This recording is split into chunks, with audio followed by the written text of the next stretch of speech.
बुलेटिनमध्ये खासदार सुप्रिया सुळेंनी धनंजय मुंडेंवर टीका केली आहे। बरेच झाले पक्ष फुटला, जो आपली बायको आणि मुलींच्या गाडीत बंदूक ठेवू शकतो अशा फालतू माणसाबरोबर काम करणं शक्य नाही, अशा शब्दात धनंजय मुंडे यांचं नाव न घेता खासदार सुप्रिया सुळे यांनी रविवारी जोरदार टीका केली। राज्यातील महायुतीच्या कारभारावर त्यांनी टीका करताना 100 दिवसात 1 विकेट गेली आहे, 6 महिने थांबा आणखी 1 विकेट जाणार आहे असा गौप्यस्फोटही केला।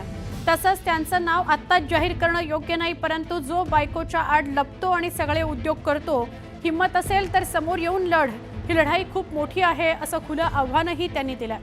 दरम्यान सुप्रिया सुळे यांनी केलेल्या गौप्यस्फोटामुळे नव्या चर्चा सुरू झाल्या आहेत। राष्ट्रवादी काँग्रेस शरदचंद्र पवार पक्षाच्या आढावा बैठकीत त्या बोलत होत्या।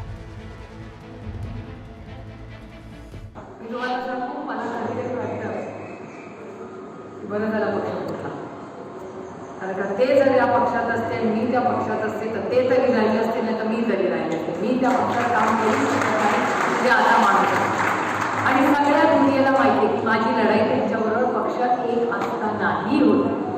मी हे कधी बाहेर बोललेले नाही, पण आज संघटनेत बसलोय म्हणतो, जो पुरुष स्वतःची जी बायको असेल ती आपल्या मुलांची आई आहे, तिच्या गाडीत बंदूक ठेवू शकतो, अशा पुरुषाबरोबर एक तर पुरुष नाहीच आणि त्याच्याबरोबर मी काम करणार नाही।